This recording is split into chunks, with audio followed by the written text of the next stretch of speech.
السلام علیکم dear students, کیسے ہیں آپ سب؟ امید کرتا ہوں کہ آپ سب خیریت سے ہوں گے۔ تو بیٹا سٹارٹ کرتے ہیں آج کا لیکچر۔ پیج نمبر 191 ہے علامہ اقبال کی نظم جواب شکوہ کا جو سلسلہ یہاں سے ٹوٹا تھا وہیں سے اس کی شروعات کریں گے۔ تو علامہ اقبال بند نمبر 9 میں کہتے ہیں کہ کیا کہا بہر مسلمان ہے فقط وعدہ حور،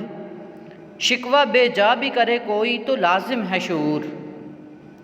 عدل ہے فاتر ہستی کا ازل سے دستور، مسلم آئیں ہوا کافر تو ملے حور و قصور، تم میں حوروں کا کوئی چاہنے والا ہی نہیں، جلوہ طور تو موجود ہے موسیٰ ہی نہیں۔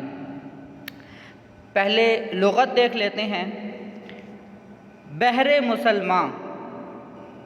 مسلمان کے لیے، حور نہایت خوبصورت، جنت میں مومنین کی بیویاں، شکوہ بے جا بے موقع شکوہ کرنا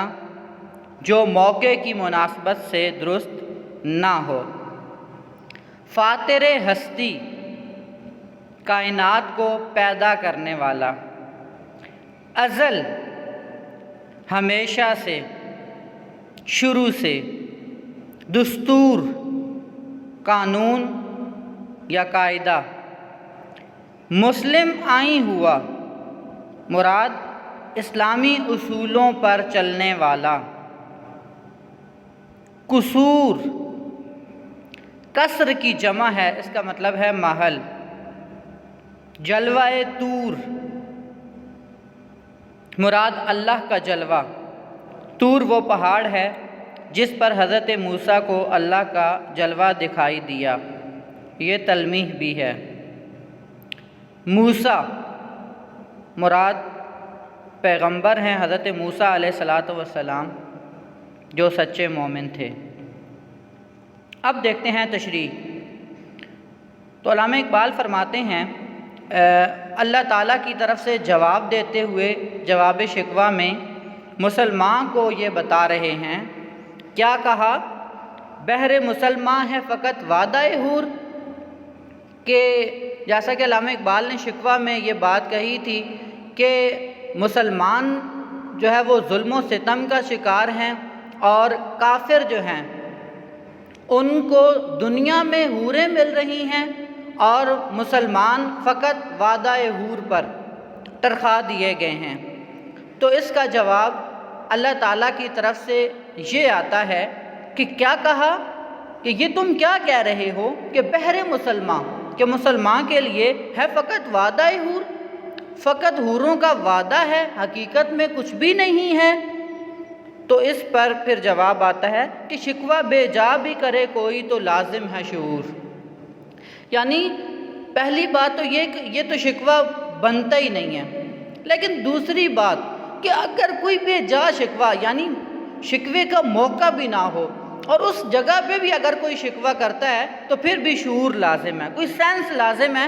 کوئی سینس آف ہیومر ہونا چاہیے کہ کون کس سے کیا بات کر رہا ہے اور کیا شکوہ کرنا ہے اور کیسے شکوہ کرنا ہے۔ تو گویا اللہ تعالیٰ کی طرف سے یہ جواب آتا ہے کہ اگر تم نے شکوہ کرنا ہی تھا اور وعدہ حور کی بات کرنی ہی تھی تو پہلی بات تو یہ کہ یہ شکوہ بے جا ہے، لیکن اگر کوئی بے جا شکوہ بھی ہو تو اس میں بھی سینسز لازمی ہیں، اس میں بھی شعور لازمی ہے۔ تم نے تو ایسی بات کی ہے کہ جس میں شعور کا کوئی احساس نظر نہیں آتا۔ عدل ہے فاتر ہستی کا ازل سے دستور۔ اب یہاں پہ کہہ رہے ہیں کہ اللہ تعالیٰ کی ذات کا،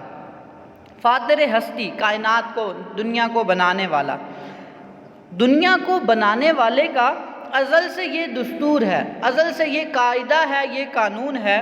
کہ وہ ہمیشہ سے عدل کرتا ہے، وہ انصاف کرتا ہے اور وہ منصف ہے، وہ عدل سے ہٹتا نہیں ہے۔ تو اب یہاں پہ علامہ اقبال یہ بتانا چاہتے ہیں، اگر ہم اگلے مصرے کو بھی ریلیٹ کر لیں کہ مسلم آئیں ہوا کافر تو ملے حور و قصور، کہ بھئی آج کے دور میں تم یہ کہتے ہو کہ کفر پنپ رہا ہے، کفر ترقی کر رہا ہے، کفر نے ترقی کی تمام تر منازل حاصل کر لی ہیں، کفر کو حور و قصور مل گئی ہیں، یعنی دنیا کی تمام تر لذات، دنیا کی تمام تر خواہشات اگر کافروں کی پوری ہو رہی ہیں، مسلمانوں کی پوری نہیں ہو رہی، تو وجہ کیا ہے؟ تو وہ وجہ یہ ہے کہ اللہ تعالیٰ کی ذات ہمیشہ سے یہ چاہتی ہے کہ عدل ہو، یعنی جو محنت کرے گا وہ پھل پائے گا۔ تو اب مسلمان ہاتھ پہ ہاتھ دھر کے بیٹھ چکا ہے، وہ محنت نہیں کر رہا،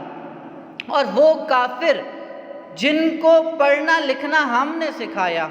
جن کو ہم نے بتایا کہ ترقی کیا ہے، جنہوں نے ہماری کتابوں سے ترقی کی، آج وہ ہم پر حکمران بنے بیٹھے ہیں۔ تو اس کی وجہ کیا ہے کہ انہوں نے اپنے وقت کو برباد نہیں کیا، انہوں نے اپنے وقت کو ضائع نہیں کیا، اس کے برعکس ہم نے اپنے وقت کو ضائع کر دیا، جس کی وجہ سے ہم اللہ تعالیٰ کی عنایات سے محروم ہو گئے۔ جیسا کہ شاعر کہتا ہے کہ اب وہ الطاف نہیں، ہم پر عنایات نہیں، اب وہ الطاف نہیں، ہم پر عنایات نہیں۔ بات یہ کیا ہے کہ پہلی سی مدارات نہیں۔ تو یہ تو اللہ تعالیٰ کا قاعدہ ہے کہ جو جتنی محنت کرتا ہے، کوشش کرتا ہے، اتنا ہی اس کو پھل ملتا ہے۔ تو اب یہاں پہ اللہ مسلمانوں کو بتا رہا ہے کہ چونکہ تم نے محنت نہیں کی، تم نے کوشش نہیں کی، تو اس وجہ سے تمہیں دنیا کی ترقی نصیب نہیں ہوئی۔ کہ عدل ہے فاتر ہستی کا ازل سے دستور، ازل سے ہی فاتر ہستی کا یہ دستور ہے کہ مسلم آئی ہوا کافر تو ملے حور و قصور، کہ وہ جو کافر وہ مسلمانوں کے قاعدے قانون کے مطابق چلا، یعنی اس نے کوشش کی، اس نے ایجادات کی، تو وہ کافروں والے عمل جو وہ کر رہے تھے اس کو چھوڑ کر انہوں نے مسلمانوں والے عمل کرنا شروع کر دیے۔ تو جب وہ مسلمانوں والے عمل کرنے والے ہو گئے تو پھر ترقی اور کامیابی ان کا مقدر بن گئی۔ تو کہتے تم میں حوروں کا کوئی چاہنے والا ہی نہیں، کہ تم میں سے کون ہے جو حوروں کا چاہنے والا ہو، یعنی تم میں سے اللہ کے قریب آنے والا کوئی نہیں، تم میں سے آقا علیہ السلام کی اتباع کرنے والا کوئی نہیں۔ اگر ہوتا تو یہ بات سامنے آ جاتی کہ واقعی تم جنت کے طلبگار ہو،